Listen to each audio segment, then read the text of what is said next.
আসসালামু আলাইকুম এভরিওয়ান, শুরু করছি আজ থা গল্প। লেখিকা সাবিলা সাবি, পর্ব সংখ্যা 47।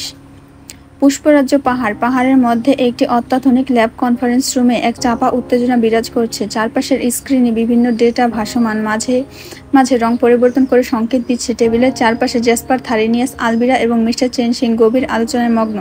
টেবিলের কেন্দ্রে একটি হোলোগ্রাফিক প্রজেকশন।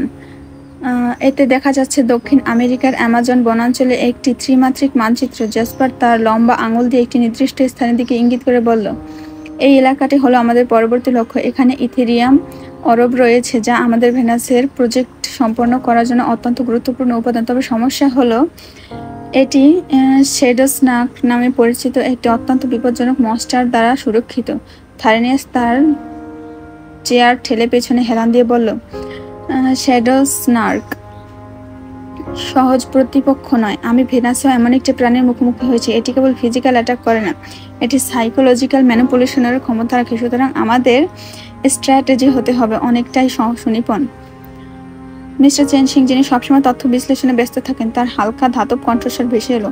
তোমাদের প্রাথমিক লক্ষ্য হলো অরবের অবস্থান শনাক্ত করে তার নিরাপদে উদ্ধার করা। তবে এই মিশনের জন্য আমাদের 3টি স্তরে সুরক্ষার প্রয়োজন। প্রথম, শ্যাডো স্নার্কের বিষাক্ত ধোঁয়ার প্রতিরোধী স্যুট। দ্বিতীয়, আলোকের ভিত্তি অস্ত্র যা এর অন্ধকার শক্তিকে ভেঙে দিতে পারে। এবং তৃতীয়, একটি দ্রুত পালানোর ব্যবস্থা। আলবিরা তার ল্যাব প্যাডে কিছু লিখে বলল, আমার ফায়ার এনহ্যান্স আলোক অস্ত্র তৈরি করা সম্ভব, তবে এর জন্য রেয়ার ক্রিস্টাল প্রয়োজন, যা ল্যাবের ভেনাসীয় স্টক থেকে আনতে হবে। এটা করতে আমার কিছু সময় লাগবে। স্ক্রিনে একটি নতুন ডেটা ফিড প্রদর্শিত হলো। তাতে দেখা যাচ্ছে শ্যাডো স্নার্ক কোনো কম্পাঙ্কের শব্দ বিশ্লেষণ করতে পারে, তবে এটি নির্দিষ্ট তরঙ্গের একটি দুর্বল হয়ে যায়। জেসপার সামনের দিকে ঝুঁকলো, বলল, আমাদের আলোক অস্ত্রের পাশাপাশি সাউন্ড ফ্রিকোয়েন্স নিয়ন্ত্রণের কাজ করতে হবে। থারিনিয়াস, তুমি এই সাউন্ড অ্যাম্প্লিফায়ার প্রস্তুত করবে। এটি স্নার্কের ধোঁয়ার ভেদ করে তার কেন্দ্রীয় স্নায়ুকে আঘাত করবে। থারিনিয়াস মাথা নেড়ে বলল, ঠিক আছে, আমি সুরক্ষা স্যুট এবং সাউন্ড ডিভাইস তৈরি করব, তবে আমাদের দ্রুত কাজ করতে হবে, সময় বেশি নেই। চেন সিং একটি হলোগ্রাফিক স্ক্রিনে অরবের বিশ্লেষণ তুলে ধরে বললেন, ইথেরিয়াম অরবের ভেতরে এমন একটি শক্তি আছে যা গ্রাফিক ফিল্ড ম্যানিপুলেট করতে পারে। এটি যদি তোমরা সফলভাবে উদ্ধার করতে পারো, তাহলে এটি শুধুমাত্র তোমাদের গবেষণার জন্য নয়, পৃথিবীর পরিবেশকে স্থিতিশীল করতেও কাজে লাগাতে পারবে। জেসপার দীর্ঘ নিঃশ্বাস ফেলে বলল, তাহলে পরিকল্পনা এমন, আমরা আগামীকাল রাতেই অ্যামাজনের উদ্দেশ্যে যাত্রা করব। থারিনিয়াস, আলবিরা, তোমাদের 24 ঘন্টার সময়ের মধ্যে সবকিছু প্রস্তুত করতে হবে। মিস্টার চেন সিং, আপনি আরবের শক্তির সঙ্গে আমাদের ডিভাইসগুলো সামঞ্জস্য নিশ্চিত করবেন। আলোচনা শেষে সবাই উঠে দাঁড়ালো ধীরে। রুমের ভেতরে এক চাপা নীরবতা। সবাই জানে এই মিশন শুধু তাদের দক্ষতার পরীক্ষা নয়, বরং এটি পৃথিবী এবং ভেনাসের ভবিষ্যতের জন্য একটি অমোঘ চ্যালেঞ্জ। কনফারেন্স রুমে সবাই ধীরে ধীরে বের হয়ে যাওয়ার প্রস্তুতি নিচ্ছিল। আলোচনার টানাপোড়েন হওয়া সত্ত্বেও পরিবেশে একটি চাপা শান্তি নেমে এসেছিল। মিস্টার চেন সিং হঠাৎ জেসপার দিকে তাকিয়ে বললেন, জেসপার, তোমার সাথে আমার কিছু গুরুত্বপূর্ণ কথা আছে, তুমি আমার কক্ষে এসো। জেসপার ভুরু কুঁচকে বলল, এখনই? মিস্টার চেন সিং মাথা নেড়ে বললেন, হ্যাঁ এখনই, এটা অত্যন্ত জরুরি। এই কথা বলে মিস্টার চেন সিং দ্রুত কনফারেন্স রুমের দরজা দিয়ে বেরিয়ে গেলেন। তার সুনিপুণ চলাফেরা থেকে বোঝা যাচ্ছিল যে বিষয়টি নিঃসন্দেহে গুরুতর। জেসপার কয়েক মুহূর্ত স্থির দাঁড়িয়ে রইল, ভেবে দেখলো কি হতে পারে। তার মনে কিছুটা অস্বস্তিতে ভরে গেল। কনফারেন্স রুমের আলো ম্লান হয়ে আসছিল। থারিনিয়াস টেবিলের চারপাশে থেকে সব নোটপ্যাড আর ডিভাইসগুলো গুছিয়ে তুলছিল। হঠাৎ সে জেসপার দিকে ফিরে বলল, মাফ করবেন প্রিন্স, একটা কথা ছিল। জেসপার নিজের নোটপ্যাড গোছাতে গোছাতে চোখ তুলে বলল, বলো থারিনিয়াস, কি বলবে? থারিনিয়াস এক ধরনের দ্বিধা নিয়ে তার সামনে এগিয়ে এসে বলল, প্রিন্স, বলছিলাম যে আপনি ইতিমধ্যে বেশ কয়েকবার ল্যাবের কম্পিউটার আর ডিভাইসগুলো ধ্বংস করে ফেলেছেন। কিং ড্রাকোনিসের ভেনাস থেকে যে ডিভাইসগুলো এনে স্টকে রেখেছিলেন সেগুলো প্রায় শেষ। স্টোর রুমে এখন মাত্র একটা ডিভাইস রয়েছে। এবার আপনি এগুলো ভেঙে ফেললে আর ভেনাস থেকে আনতে যথেষ্ট কষ্ট হবে, সময়ও লাগবে। তাই প্লিজ দয়া করে ওই অবলা ডিভাইসগুলোর উপর আর রাগ ছাড়বেন না। জেসপার থারিনিয়াসের কথা শুনে সামান্য হেসে ফেলল। তার ঠোঁটের কোণে এক চিলতি বিদ্রুপের ছাপ ফুটে উঠল। ঠিক আছে থারিনিয়াস, সে বলল, এরপর থেকে ডিভাইসের উপর নয়, তোমার উপর রাগ ছাড়বো। থারিনিয়াস বিস্ময় নিয়ে তাকিয়ে রইল, কিন্তু কিছু বলার সাহস করল না। জেসপার নোটপ্যাড হাতে নিয়ে দরজার দিকে এগিয়ে গেল। রুমের বাইরে যাওয়ার সময় তার পায়ের ধপধপ শব্দ থারিনিয়াসের মনে অজানা শঙ্কার জন্ম দিল। কনফারেন্স রুমের দরজা খুলে জ্যাসপার বেরিয়ে গেল। করিডোরের শীতল বাতাস তার মুখে আছড়ে পড়ল। তার চোখে দৃঢ় সংকল্পের ছাপ ছিল। সে জানত মিস্টার চেন সিং এর সাথে কথোপকথন সহজ হবে না, তবুও তাকে সেখানে যেতে হবে। থারিনিয়াস পেছনে দাঁড়িয়ে চুপচাপ তার যাওয়া দেখল। সে নিজের মনে প্রশ্ন করল, প্রিন্স আর তার রাগ কোনো একদিন হয়তো এতটাই আমাদেরকে ঝামেলার মধ্যে ডেকে আনবে। এরপর সে ধীর পায়ে রুম থেকে বাকি সরঞ্জামগুলো গোছানোর কাজে মন দিল, যেন সেগুলো আর কোনোভাবে জ্যাসপারের ক্রোধের শিকার না হয়। ল্যাবরেটরির প্রশস্ত করিডোর ধরে এগিয়ে চলল জ্যাসপার। তার পায়ের শব্দ কাচের মেঝেতে প্রতিধ্বনি তুলছিল, আর চারপাশে ভাসমান মনিটরে বিভিন্ন গ্রাফ ও ডেটা চলমান ছিল। চেন সিং এর কক্ষে ছিল একটি ল্যাবের কোণে। দরজার পৌঁছে জ্যাসপার হালকা চাপ দিল আর দরজা ধীরে ধীরে খুলে গেল। জ্যাসপার মিস্টার চেন সিং এর কক্ষে প্রবেশ করতেই চেন সিং তাকে দেখেই গম্ভীর মুখে বললেন, তোমার জন্য অপেক্ষা করছিলাম জ্যাসপার, বসো, আমাদের কিছু জরুরি কথা আছে। জ্যাসপার সামনে রাখা চেয়ারে বসলো। তার চোখে এক ধরনের বিরক্তি ছিল, তবে মুখে তা প্রকাশ করল না। বলুন মিস্টার চেন সিং, কি বিষয়ে কথা বলতে চান? চেন সিং তার হাত গুটিয়ে নিজের চেয়ারে হেলান দিয়ে বললেন, তুমি হয়তো জানো আমি তোমাকে কেন আলাদা রেখেছি। বিষয়টি আমার নাতনি ফিওনাকে নিয়ে। জ্যাসপার একটু এগিয়ে এসে বলল, দেখুন মিস্টার চেন সিং, আমি আগেই বলেছি যখন আমার কাজ শেষ হবে আমি ফিওনাকে এবং আপনাকে চীনে পৌঁছে দিয়ে ভেনাসে ফিরে যাব। তাহলে এই বিষয়টি নিয়ে আর কথা বলার কি দরকার? চেন সিং তখন এক গভীর দৃষ্টিতে তার দিকে তাকিয়ে বললেন, এই বিষয়ে কথা বলতে চাই না জ্যাসপার, আমি অন্য বিষয়ে কথা বলতে চাই। তোমার মনে নেই তুমি আমাকে কি বলেছিলে? তুমি বলেছিলে যে তুমি প্রমাণ করবে যে ফিওনা তোমার সৌন্দর্যে মুগ্ধ হয়ে কোনো আবেগের প্রভাবে ভাসছে না, বরং সে তোমাকে সত্যি সত্যি ভালোবাসে। আমি এখন সেটার প্রমাণ চাই।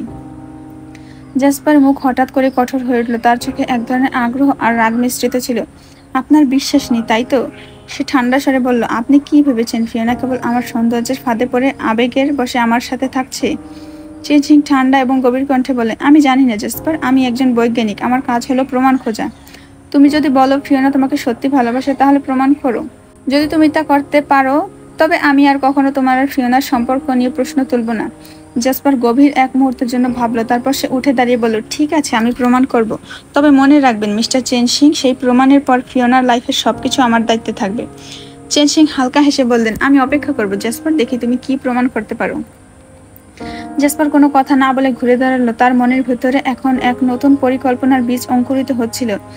জ্যাসপার মিস্টার চেন সিং এর কক্ষের দরজার সামনে দাঁড়িয়ে গম্ভীর কণ্ঠে বলল, আমি আজ রাতেই প্রমাণ করব, আপনাকে আর বেশি অপেক্ষা করতে হবে না।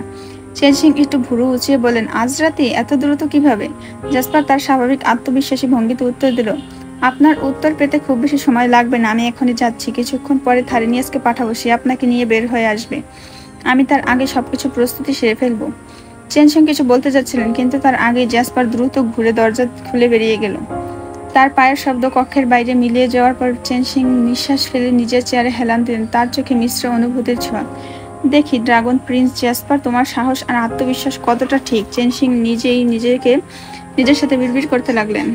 এদিকে জ্যাসপার ল্যাবের করিডোর ধরে দ্রুত এগিয়ে গেল। তার মুখে এক অনমনীয় দৃঢ়তার স্পষ্ট। নিজের পরিকল্পনা নিয়ে সে এক মুহূর্তের জন্য দ্বিধায় ছিল না। ফিওনা, আজ রাতেই আমি সবাইকে প্রমাণ করব তুমি কেবল আমাকে ভালোবাসো। দরজার বাইরে দাঁড়িয়ে জ্যাসপার থারিনিয়াসকে নির্দেশ দিল, থারিনিয়াস, আমি একটা সিগন্যাল পাঠানোর সাথে সাথে তুমি মিস্টার চেন সিংকে নিয়ে ল্যাবের বাইরে যাবে, আর সিগন্যালে লোকেশন থাকবে। থারিনিয়াস একটু অবাক হয়ে বলল, আপনার পরিকল্পনা কি প্রিন্স?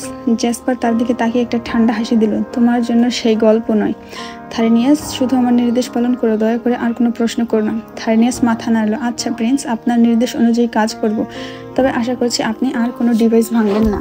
জ্যাসপার তার দিকে তাকিয়ে এক দৃষ্টি ছুড়ে দিয়ে দ্রুত নিজের গন্তব্যের দিকে রওনা দিল। তার চোখে এক গভীর সংকল্পের ছাপ। আজ রাতটি তার এবং ফিওনার জন্য নতুন কিছু বয়ে আনতে চলেছে। রাত গভীর হলেও ল্যাবের গোপন কক্ষটি এক অদ্ভুত নীরবতায় আচ্ছন্ন। জ্যাসপার নিজের চেম্বারে ঢুকে দরজা বন্ধ করল। এই ঘরটি তার একান্ত নিজস্ব, যেখানে অন্য কারো প্রবেশ নিষেধ। দেওয়ালে ঝুলে থাকা মনিটরের নীলচে আলোক ছায়া তার মুখে পড়ে। তার চোখের গভীরতায় এক দুঃখ মাখা কিন্তু অদম্য সংকল্প ফুটে উঠল। সে মনিটরের সামনে দাঁড়িয়ে কিছু ডেটা স্ক্যান করলো, তারপর ধীরে ধীরে একটি কেমিক্যালের বোতল তুলে নিল। বোতলের ভেতরে ছিল একটি উজ্জ্বল স্বচ্ছ তরল। এটি বিশেষ কেমিক্যাল যার নাম ফিনোমাইন। এটি শক্তিশালী ড্রাগ যা মানব রূপের অবস্থা কৃত্রিম উপায়ে ড্রাগন শক্তির স্থানান্তরিত করে। এর ফলে কিছুক্ষণের জন্য মানব দেহের ফিজিওলজিতে পরিবর্তন ঘটতে থাকে, যার ফলস্বরূপ কুৎসিত ও ভয়ঙ্কর চেহারা তৈরি করে। জেসপার বোতলটি খুলে সেই কেমিক্যাল ধীরে ধীরে নিজের মধ্যে প্রবাহিত করতে লাগলো। প্রথমে এটি তার শরীরে কোনো অনুভূতি তৈরি করলো না, কিন্তু কয়েক মিনিটের মধ্যে ধীরে ধীরে তার দেহের উত্তেজনার অনুভূতি শুরু করলো। কেমিক্যালটির প্রভাব শুরু হলো, এটি তার রক্ত প্রবাহে ছড়িয়ে পড়ে এবং শরীরের অভ্যন্তরে অদ্ভুত পরিবর্তন ঘটতে লাগলো। এটাই সঠিক পথ, জেসপার মনে মনে বলল। কিছুক্ষণের মধ্যে তার মুখ এবং শরীরে অদ্ভুত পরিবর্তন শুরু হলো। তার চামড়া কুঞ্চিত হতে লাগলো এবং চোখে এক উজ্জ্বল আলো ফুটে উঠল। ঠোঁট ফুলে গেল আর কানের আকৃতি পরিবর্তন হতে শুরু করলো। সে মিররে নিজের প্রতিফলন দেখে হতভম্ব হয়ে গেল। এক ধরনের বিকৃতি ঘটতে লাগলো এবং তার মুখের কাঠামো পরিবর্তিত হতে শুরু করলো, যেন একটি ভয়ঙ্কর ড্রাগনে রূপান্তরিত হচ্ছে। কি ভয়ঙ্কর লাগছে নিজেকে, সে আতঙ্কিত হয়ে ভাবতে লাগলো। তার শরীরের শক্তি অনুভূতি হচ্ছিল, কিন্তু সেই শক্তির সাথে যুক্ত ছিল ভয়াবহতা। তার চেহারা এখন অতি বিকৃত এবং কুৎসিত। এই কেমিক্যাল আমাকে আর্টিফিশিয়াল ভাবে আমার প্রকৃত শক্তি দিতে চাচ্ছে। এরপর সে দ্রুত করিডোর পেরিয়ে ল্যাব থেকে বেরিয়ে মাউন্টেন গ্লাস হাউসের দিকে রওনা দিল। তবে কেমিক্যালের প্রভাবে সে কিছুটা অসুস্থ ও অস্বস্তিতে ভুগছিল। তার মুখের বিকৃতি এক ভয়ঙ্কর রূপ নিচ্ছিল এবং এটাই তার জন্য সবচেয়ে কার্যকর ছিল পরিকল্পনা। মাউন্টেন গ্লাস হাউসে প্রবেশ করার পর সে প্রথমে আলবিরাকে খুঁজে পেল। আলবিরা লিভিং রুমে কিছু কাজ করছিল, কিন্তু জেসপারের উপস্থিতি বুঝতে পারল সে যে কিছু গুরুতর বিষয় ঘটেছে। প্রিন্স, আপনার কি হয়েছে? আলবিরা তার বিকৃত চেহারা দেখে হতবাক হয়ে গেল। আলবিরা, আমার দিকে তাকিও না, জরুরি কথা আছে। ফিওনার কাছে গিয়ে বলো আমি তাকে মাউন্টেন গ্লাস হাউসের বাইরের পাহাড়ে ডেকেছি, জেসপার বলল, তার কণ্ঠে দ্বিধা ছিল। প্রিন্স, আপনি আপনার চেহারা। আলবিরা বিস্ময় প্রায় চিৎকার করে উঠল। প্রশ্ন করো না আলবিরা, শুধু আমার বার্তাটি ফিওনার কাছে পৌঁছে দাও, বাকিটা আমি সামলে নেব। জেসপার অঙ্গভঙ্গিতে কিছুটা শক্তি প্রদর্শন করলো, কিন্তু তার শরীরের বিকৃতি তাকে দুর্বল ও অবসন্ন করে ফেলেছিল। আলবিরা মাথা নাড়ল। ঠিক আছে প্রিন্স, আমি এক্ষুনি যাচ্ছি। জেসপার কিছু না বলে সোজা লিভিং রুম থেকে কাচের দেয়ালের দিকে এগিয়ে গেল। জানালার কাচ রাতের আকাশে প্রতিফলিত হচ্ছিল, আর দূরের পাহাড়ের চূড়াগুলো এক রহস্যময় ছায়ায় ঢাকা পড়েছিল। তার মন তখন আরও একবার সেই সংকল্পে আটকে গেল, এইবার সব পরিষ্কার হয়ে যাবে। সে মনে মনে বলল। আলবিরা দ্রুত ফিওনার কাছে চলে গেল, তবে সে জানতো না এই রাত্রি তাদের দুজনের জন্য কি অপেক্ষা করছে। ফিনোমাইন এর প্রভাব 30 মিনিটের মধ্যে তার চেহারা বিকৃত করে দেব এবং প্রায় 20 মিনিটের জন্য তাকে ভয়ঙ্কর রূপে আবদ্ধ করে রাখবে। মাউন্টেন গ্লাস হাউসের বাইরে পাথরের পথ বেয়ে ফিওনা ধীরে ধীরে পাহাড়ের চূড়ার দিকে এগোচ্ছিল। অন্ধকার আকাশের তারার আলো স্ম্লান আর বাতাসে ছিল এক উত্তেজনার গন্ধ। জেসপার পাহাড়ের চূড়ায় দাঁড়িয়ে আকাশের দিকে চেয়েছিল। তার হাত এখনো বডি স্যুটের পকেটে ঢুকানো, যেন কিছু একটা লুকানোর চেষ্টা করছে। ফিওনা মৃদু স্বরে ডাকলো, প্রিন্স। জেসপার ধীরে ধীরে ঘুরে দাঁড়ালো। তার মুখটা যেন এক অদ্ভুত আভায় আবৃত, চোখের নিচে গভীর রেখা, গালের চামড়া ঝলসে যাওয়ার মতো, আর ঠোঁটের কোণে এক নির্মম হাসি। শরীরের বাকি অংশেরও পরিবর্তন স্পষ্ট। মুখ, বুক আর বাহু থেকে বড় আঁশ বেরিয়ে এসেছে, যা ড্রাগনের মতো দেখাচ্ছে। ফিওনা থমকে দাঁড়ালো, তার গলা শুকিয়ে এলো। তোমার চেহারা এমন কেন? এটা কি হয়েছে তোমার? জেসপার তার চোখে চোখ মিলিয়ে সরাসরি ফিওনার দিকে তাকালো। তার চোখের গভীরতায় লুকিয়ে থাকা বেদনা চাপা পড়ে আছে। সে মৃদু কণ্ঠে বলল, এটা একটি দুর্ঘটনা ফিওনা। ল্যাবে এক বিশেষ কেমিক্যালের সঙ্গে কাজ করছিলাম, হঠাৎ এটি আমার শরীরের সঙ্গে বিক্রিয়া করেছে। ফিওনার চোখ বড় বড় হয়ে গেল। কিন্তু এটা ঠিক হবে না, তুমি কি আর আগের মতো হতে পারবে না? জেসপার একদম দীর্ঘ নিঃশ্বাস ফেলে বলল, বিজ্ঞানীদের মতে এটা স্থায়ী। আমি আর কখনো আগের মতো হতে পারবো না, এটা সম্ভব না। এমন রূপ নিয়ে আমাকে সারা জীবন বাঁচতে হবে। ফিওনা তার দিকে ধীরে ধীরে এগিয়ে এলো, কিন্তু প্রতিটি পদক্ষেপে তার পা ভারী হয়ে আসছিল। তার মন ঘূর্ণিঝড়ে পড়ে গেল। জেসপারের এই রূপ দেখে সে যেন ঠিক বুঝতে পারছিল না কিভাবে প্রতিক্রিয়া জানাবে। তুমি কি আমাকে ভয় পাচ্ছ ফিওনা? জেসপার প্রশ্ন করলো। তার কণ্ঠে ছিল এক ধরনের চাপা ব্যঙ্গ। ফিওনা তার দিকে একদৃষ্টিতে তাকিয়ে বলল, আমি ভয় পাচ্ছি না, কিন্তু এটা কিভাবে? জেসপার তার দিকে আরো এগিয়ে এলো। এবার তার কণ্ঠে দৃঢ়। তাহলে আমাকে বলো ফিওনা, এই রূপে দেখে তুমি কি অনুভব করছো? ফিওনা হতবাক হয়ে গেল। সে সত্যি কিছু বলতে পারছিল না। জেসপারের বিকৃত মুখ আর ড্রাগনের মতো শরীর দেখে তার মনের গভীরে যেন ভয়ের ছায়া নেমে এলো। পাহাড়ের শীর্ষে ঠান্ডা বাতাস বইছিল। জেসপার ফিওনার দিকে তাকিয়ে বলল, হামিংবার্ড, তোমাকে আমি আজই তোমার বাড়িতে তোমার পরিবারের কাছে ফিরিয়ে দেব। এই কথাটা শোনার সঙ্গে সঙ্গে ফিওনা থমকে গেল। তার চোখে জল টলমল করে উঠল। কোনো কিছু না ভেবে সে দৌড়ে এসে জেসপারকে শক্ত করে জাপটে ধরল। তার হাত জেসপারের চারপাশে শক্ত করে পেঁচানো, যেন তাকে আর ছাড়তে চাইছে না। জেসপার নিরাবেগ মুখে দাঁড়িয়ে রইল। অনেক আগেই সে থারিনিয়াসকে সিগন্যাল পাঠিয়েছিল, যার নির্দেশ ছিল। সিগন্যাল পেলেই মিস্টার চেনসিংকে নিয়ে এখানে এসে পৌঁছানো। মাত্র কয়েক হাত দূরে মিস্টার চেনসিং এসে দাঁড়িয়েছেন এবং নীরবে সবকিছু দেখছেন। ফিওনা জাসপারের বুক থেকে মুখ তুলে তার চোখে চোখ রাখলো। তার কণ্ঠ ভাঙা কিন্তু দৃঢ়। প্রিন্স, আমাকে তোমার থেকে দূরে পাঠিয়ে দেও না। আমি তোমাকে অনেক ভালোবাসি। তোমাকে ছাড়া আমি থাকতে পারবো না। তোমার যাই হয়ে যাক, যতই ভয়ঙ্কর রূপ হোক না কেন, যতই কুৎসিত হোক, তবু আমি তোমার সাথেই থাকবো। প্লিজ আমাকে দূরে সরিয়ে দিও না। জাসপার এক মুহূর্তের জন্য চুপ রইল। তার চোখ ম্লান হয়ে গেল, যেন কোনো গভীর দ্বন্দ্বের মধ্যে আটকে আছে। ধীরে ধীরে সে ফিওনার মুখের দিকে তাকিয়ে বলল, কিন্তু হামিংবার্ড, এই রূপ নিয়ে আমি কিভাবে তোমার পাশে থাকতে পারি? এটা কেবল শুরু। প্রতিদিন আমার রূপ আরো বিকট হবে। তুমি সহ্য করতে পারবে না। প্লিজ আমার কথা শোনো। ফিওনা কথা না বলে জাসপার দিকে এগিয়ে এলো। তার চোখে কোনো দ্বিধা ছিল না। সে জানতো এই মুহূর্তেও তাকে নিজের ভালোবাসার প্রমাণ দিতে হবে। জাসপার কিছু বলার আগেই ফিওনা তার ঠোঁট জোড়া জাসপারের কুৎসিত বিকট ঠোঁটে চেপে ধরল। চুম্বনটা গভীর, দৃঢ় আর সমস্ত ভালোবাসা দিয়ে পূর্ণ। যেন এই মুহূর্তে সে প্রমাণ করতে চাচ্ছে তার ভালোবাসা কোনো চেহারা বা রূপ বা অবস্থার উপর নির্ভর করে না। কয়েক হাত দূরে দাঁড়িয়ে থাকা মিস্টার চেনসিং সাথে সাথে ঘুরে গেলেন।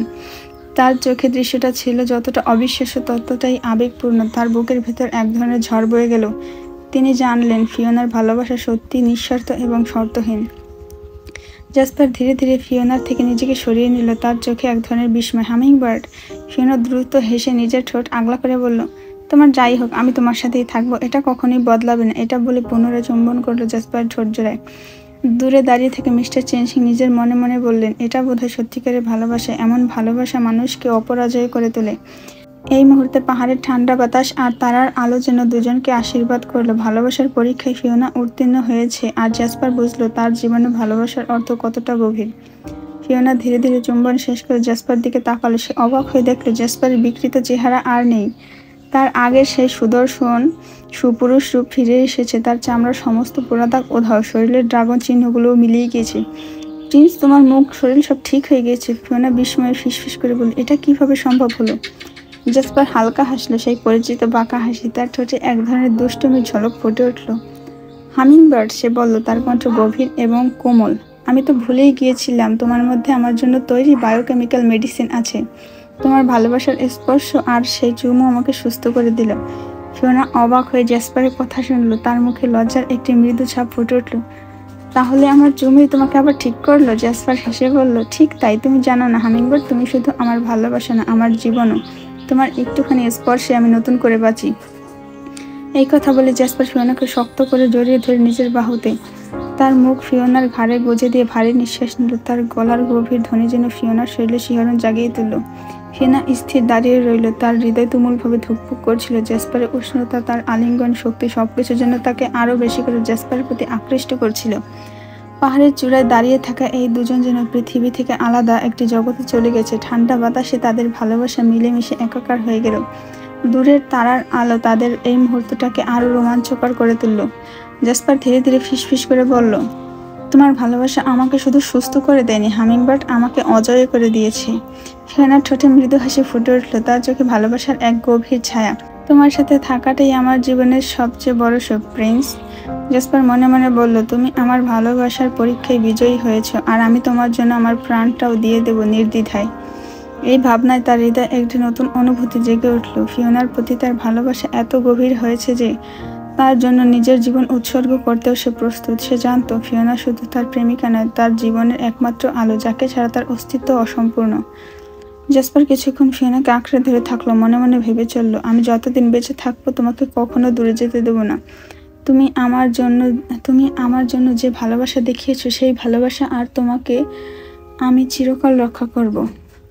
পাহাড়ের চূড়ায় দাঁড়িয়ে জাসপার আকাশের দিকে তাকালো। রাতের আকাশের নক্ষত্রগুলো যেন হীরের মতো জ্বলজ্বল করছিল। শীতল বাতাস তার গায়ে লাগলো, কিন্তু সে মনে মনে তার প্রিয় হামিংবার্ডের কথা ভাবছিল। আজ রাতে সে ফিওনাকে নিয়ে সময় কাটানোর পরিকল্পনা করছে। ফিওনা যখন জাসপারের আঙুলের মাঝে নিজের আঙুল দিয়ে আঁকড়ে ধরলো, তখন জাসপার তাকে একটি উজ্জ্বল হাসি দিয়ে স্বাগত জানালো। চাঁদের আলোয় তার মুখের উজ্জ্বলতা যেন আরো বাড়িয়ে দিয়েছিল। হামিংবার্ড, আজ রাত আমাদের জন্য একটি বিশেষ সময়, জাসপার বলল, তার গলায় উষ্ণতা ও আন্তরিকতা। ফিওনা হেসে বলল, তুমি আজ রাতে কি পরিকল্পনা করেছো প্রিন্স? আমরা এখানে সময় কাটাবো? তারা আমাদের সাক্ষী হবে?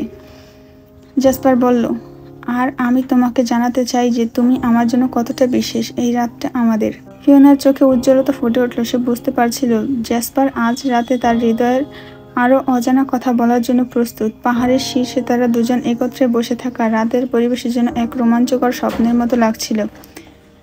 জ্যাসপার পাহাড়ের চূড়ায় বসেছিল, তার দুপায়ের মাঝখানে ফিওনাকে পেছন থেকে জড়িয়ে জ্যাসপার বসেছিল আর ফিওনার মাথাটা হেলান দিয়ে রেখেছিল জ্যাসপারের বুকে।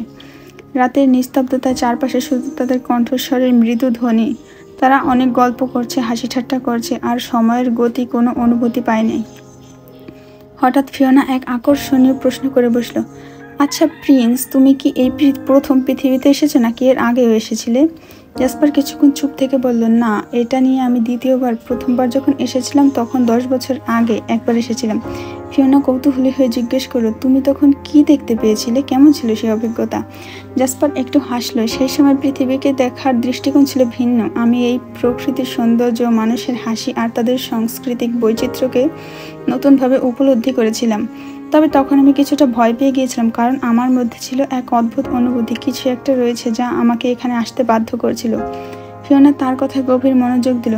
তাহলে তোমার পৃথিবীতে আসার অনুভূতি কেমন ছিল? জ্যাসপার তার স্মৃতিতে খুঁজতে গিয়ে বলল, প্রথমবার যখন এসেছিলাম তখন এক অদ্ভুত ঘটনা ঘটেছিল। প্রায় 10 বছর আগে আমাকে পৃথিবীতে পাঠানো হয়েছিল, কারণ আমার পৃথিবীতে অনেক কাজ ছিল। আমি ভবিষ্যতের প্রিন্স হব, তাই মাউন্টেন গ্লাস হাউস দেখতে আমাকে পাঠানো হয়েছিল। ফিওনা মনোযোগ দিয়ে শুনছিল, তার কৌতূহলী চোখগুলো জ্যাসপারের দিকে মেলে ধরছিল।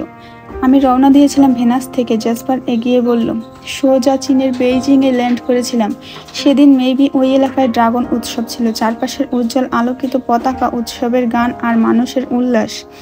আমার মনে হয়েছিল আমি যেন এক ভিন্ন জগতে প্রবেশ করেছি। ফিওনা একটু হাসলো। এটা তো খুব রোমাঞ্চকর। আমার প্রিয় উৎসবের মধ্যে এটি একটি। তবে তুমি তখন কি অনুভব করেছিলে এই উৎসব নিয়ে?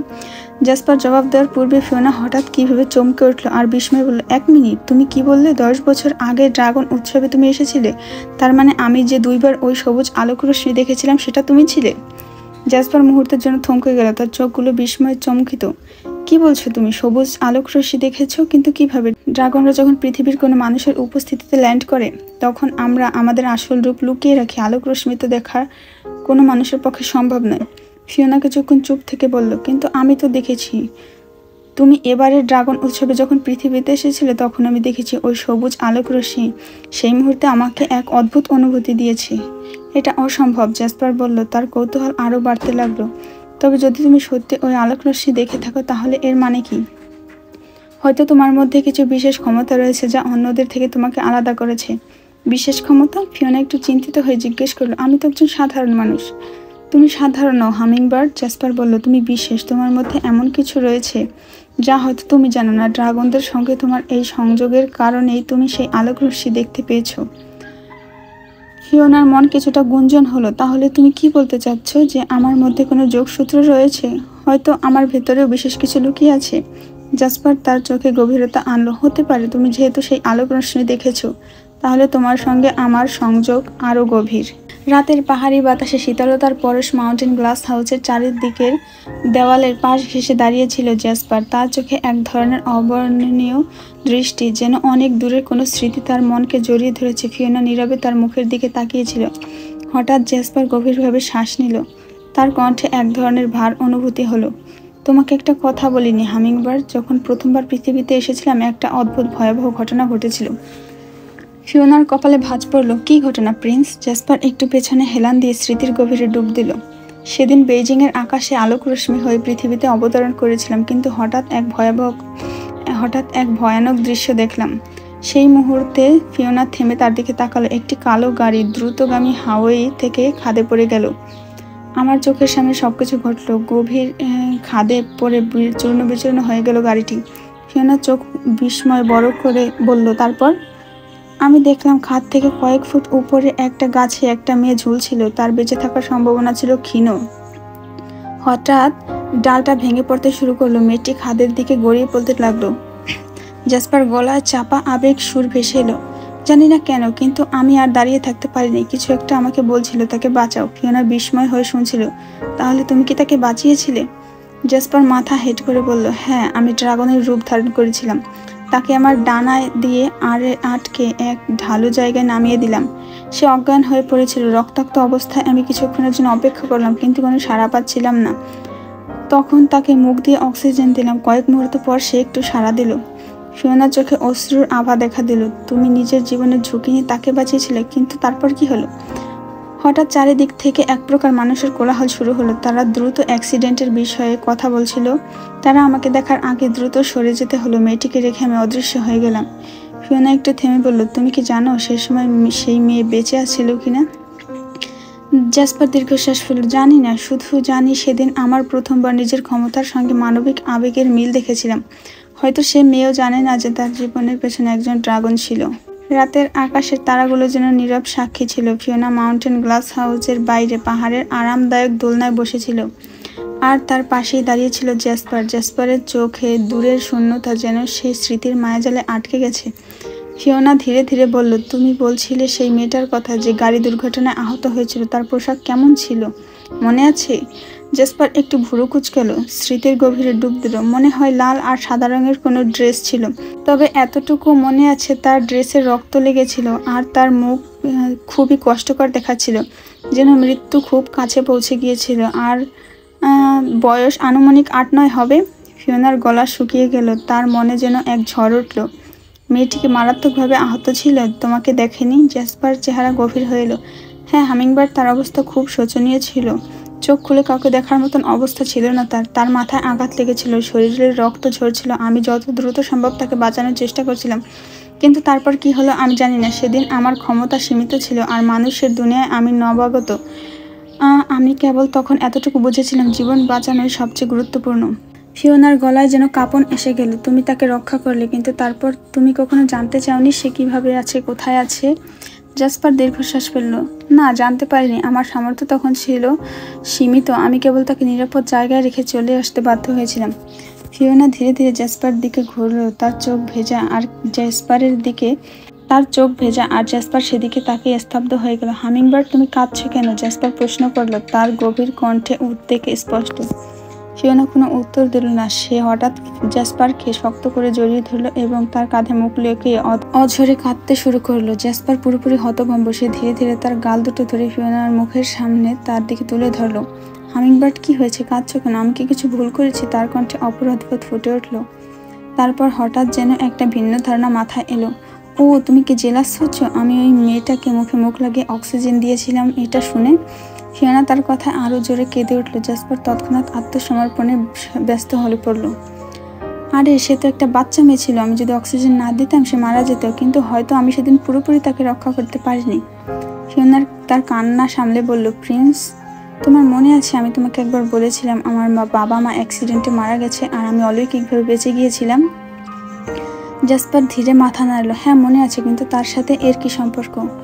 ফিওনা গভীর শ্বাস নিল। সেই অ্যাক্সিডেন্টে আমি খাদে পড়ে গিয়েছিলাম, আর যে মেয়েটাকে তুমি সেদিন বাঁচিয়েছিলে সেই মেয়েটা আমিই ছিলাম। জ্যাসপার চোখ বড় বড় হয়ে গেল, তার ভুরু কুঁচকে গেল। তুমি সেই মেয়ে? আমার বিশ্বাস হচ্ছে না, এটা কিভাবে সম্ভব? ফিওনা তৎক্ষণাৎ নিজের সব শক্তি একত্রিত করে জ্যাসপারকে সব বলে দিল। সেদিন আমাদের গাড়ি ব্রেক ফেল করেছিল, গাড়িটা খাদে পড়ে যাচ্ছিল, শুধু এতটুকুই মনে আছে আমার, আর কিছু জানি না আমি। তারপর সব অন্ধকার হয়ে গেল। যখন জ্ঞান ফিরল বুঝতে পারলাম কোনো এক অলৌকিকভাবে আমি বেঁচে গেছি। আজ জানলাম তুমি সেদিন আমাকে বাঁচিয়েছিলে। জ্যাসপার অবিশ্বাস্যে ফিওনার দিকে তাকিয়ে রইল। কয়েক মুহূর্ত কিছু বলতে পারল না। তারপর ধীরে ধীরে ফিওনার চোখে তাকালো। তুমি আমার অতীতের সেই মেয়ে? তার কণ্ঠে বিস্ময়ের সঙ্গে মিশেছিল একটা অপরাধবোধ। আমি জানতাম না হামিংবার্ড, আমি কখনো ভাবিনি আমাদের অতীত এমনভাবে জড়িয়ে আছে। ফিওনা একবার তার গলা জড়িয়ে ধরে বলল, তোমার জন্য আমি আজ বেঁচে আছি। আমার এই জীবন, এই শ্বাস প্রশ্বাস সবকিছু তোমার জন্য। আমি আজ বুঝলাম তুমি শুধু আমার রক্ষক নও, তুমি আমার জীবনের অধিকারী। জ্যাসপার ধীরে ধীরে ফিওনাকে তার বুকে জড়িয়ে নিল। হামিংবার্ড, সে ফিসফিস করে বলল, তুমি জানো না তুমি আমার কাছে কতটা গুরুত্বপূর্ণ। আমি সেদিন শুধু একজন মেয়েকে বাঁচাইনি, আমি আমার নিজের ভবিষ্যৎকে রক্ষা করেছিলাম। তুমি আমার জীবনের সবচেয়ে মূল্যবান অংশ। ফিওনা কাঁদতে কাঁদতে বলল, তুমি আমার জীবনের সব থেকে মূল্যবান। তুমি আমার হৃদয়ের প্রতিটি স্পন্দনে আছো প্রিন্স। আমি তোমার ভালোবাসার বাইরে আর কিছুই চাই না। পাহাড়ের চূড়ায় তারা দুজন একে অপরের দিকে তাকিয়ে রইল। ঝর্ণার শব্দ, বাতাসের মৃদু সুর, সবকিছু যেন তাদের মুহূর্তটাকে আরো গভীর এবং শ্বাসরোধ করে তুলল। জেসপার হঠাৎ করে বলল, হামিংবার্ড ওঠো, এখনই ল্যাবে যেতে হবে। ফিওনা চমকে উঠল, কেন এত তাড়াহুড়া কিসের? জেসপার চোখে এক গভীর উত্তেজনার ঝিলিক ছিল। তোমার শরীরে বায়োকেমিক্যালের উৎস কিভাবে আসলো সেটা আজকে জানবো। ফিওনা অবাক হয়ে বলল, তুমি এত নিশ্চিত হলে কিভাবে? আমি তো নিজেই কিছু বুঝতে পারছি না। জেসপার তার হাত ধরে বলল, সেদিন দুর্ঘটনার সময় আমি তোমাকে বাঁচানোর জন্য যে অক্সিজেন দিয়েছিলাম, কিন্তু তুমি জানো না সেটা কোনো সাধারণ অক্সিজেন নয়। এটা আমার দেহের প্রাণ শক্তি থেকে আসা কিছু, এবং আমার অসুস্থতার রাতে তুমি যখন আমাকে চুমু দিয়েছিলে আমি সুস্থ হয়ে গিয়েছিলাম, বায়োকেমিক্যাল পেয়েছিলাম। জেসপার ল্যাবে পৌঁছে দ্রুত সমস্ত প্রয়োজনীয় যন্ত্রপাতি চালু করলো। ফিওনাকে বিশেষভাবে ডিজাইন করা একটি চেয়ারে বসতে বলল। চারপাশে শীতল পরিবেশ, কম্পিউটার স্ক্রিনগুলোতে অসংখ্য জটিল ডাটা ভাসছে। শোনো হামিংবার্ড, জেসপার বলল, তোমার দেহে আমার অক্সিজেনের এক বিশেষ বিক্রিয়া ঘটেছে। এটি শুধুমাত্র শারীরিক নয়, এটি কোয়ান্টাম স্তরে প্রভাব ফেলেছে। ফিওনা অবাক হয়ে জিজ্ঞেস করল, কোয়ান্টাম স্তর এর মানে কি? জেসপার তার হাতে একটি হাইটেক স্ক্যানার তুলে নিল। মানুষের শরীরের কোষের স্তরে কাজ করে, তবে আমার ড্রাগনীয় শক্তি কোষের ছড়িয়ে থাকে। এটি কোয়ান্টাম ফিল্ডে প্রবেশ করে, যেখানে সময় এবং স্থান শক্তি একসঙ্গে কাজ করে। যখন আমি তোমাকে অক্সিজেন দিয়েছিলাম, এটি তোমার রক্তের সাথে মিশে তোমার কোষে বায়োকেমিক্যাল তৈরি করেছে। এটি কেবল এক ধরনের শক্তি নয়, এটি একটি নতুন বায়ো অ্যালগরিদম। ফিওনার কণ্ঠে বিস্ময়। ঠিক তাই, জেসপার বলল, তোমার দেহে এখন নিজেই নিজেকে রূপান্তর করতে পারে। আমি নিশ্চিত যে এটি তোমার ইমিউনিটিক সিস্টেম এমনভাবে শক্তিশালী করেছে যা সাধারণ মানুষের কল্পনার বাইরে। এটি তোমার কোষগুলোকে এক ধরনের সেলুলার রিজেনারেশন ক্ষমতা দিয়েছে, যেটি তোমার আঘাত সারানোর ক্ষমতা বহুগুণ বাড়িয়ে তুলেছে। এবার জেসপার ফিওনার রক্তের নমুনা বিশ্লেষণে মন দিল। প্রথমে সে একটি স্পেশাল ডিফ্রাকশন ডিভাইস ব্যবহার করলো, যা আলোর মাধ্যমে রক্তের ভেতরের উপাদানগুলোকে বিশ্লেষণ করে। স্ক্রিনে নানা রঙের রং ফুটে উঠল। এখানে দেখো, জেসপার বলল, তোমার রক্তে হিমোগ্লোবিনের সাথে একটি অদ্ভুত গ্যাসীয় যৌগ মিশে গেছে। এটি সাধারণ অক্সিজেন নয়, এটি ড্রাগনীয় প্লাজমা অক্সিজেন, যা আমার দেহের শক্তিতে থাকে। এটি তোমার কোষগুলোকে ডিএনএ স্ট্রাকচারে ঢুকে পড়েছে এবং তাদের পুনর্গঠন করেছে। এতে কি প্রভাব পড়েছে? ফিওনা চোখে বিস্ময় বড় হয়ে গেল। তাহলে কি আমি কোনোভাবে তোমার মতো কিছু হয়ে যাচ্ছি? জেসপার মুচকি হেসে বলল, না হামিংবার্ড, তুমি মানুষই থাকবে, কিন্তু তুমি এখন আর সাধারণ মানুষ নও। তুমি এমন কিছু শক্তি অর্জন করেছো যা আমাদের দুজনকে আরো কাছাকাছি নিয়ে আসবে। তোমার কোষগুলো এখন দেহের ক্ষতি সারাতে এবং বহিরাগত আক্রমণ প্রতিহত করতে আগের চেয়ে দ্রুত কাজ করে। এমনকি তোমার স্নায়ুতন্ত্রের সিগন্যাল স্পিডও বেড়ে গিয়েছে, যার মানে তুমি আরও দ্রুত সিদ্ধান্ত নিতে পারবে। জেসপার এবার একটি নিউরোম্যাগনেটিক রেজোন্যান্স ডিভাইস চালু করলো। এটি ফিওনার মস্তিষ্কের কার্যকলাপ পর্যবেক্ষণ করছিল। অদ্ভুত, তোমার মস্তিষ্কে নিউরাল অ্যাক্টিভিটি বেড়ে গিয়েছে। তুমি হয়তো কিছু সময়ের মধ্যে এমন স্মৃতিও মনে করতে পারবে যা তোমার মন থেকে হারিয়ে গিয়েছিল। এই পরিবর্তনগুলো কি শুধু অক্সিজেনের কারণে? ফিওনা সন্দিহান। জেসপার গভীর হয়ে বলল, না, এটি শুধু অক্সিজেনের জন্য না। তোমার শরীরের সাথে এটি যে রাসায়নিক বিক্রিয়া ঘটিয়েছে তা এক ধরনের মেটাবায়োলজিক্যাল সিম্বাসিল তৈরি করেছে। সেই রাতে যখন তুমি আমাকে চুমু খেয়েছিলে, তোমার শরীরে তৈরি হওয়া বায়োকেমিক্যালের অংশ আমার শরীরে প্রবেশ করেছে। এখন এটি আমাদের দুজনের মধ্যে একটি জৈবিক সংযোগ তৈরি করেছে। এখন তুমি কি পরীক্ষা করবে? ফিওনা জিজ্ঞেস করলো। আমি নিশ্চিত হতে চাই এই বায়োকেমিক্যাল কি শুধু রক্তের কাজ করছে, নাকি এটি তোমার অন্যান্য সিস্টেম যেমন হার্ট, লাংস এবং মস্তিষ্কে প্রবেশ করছে।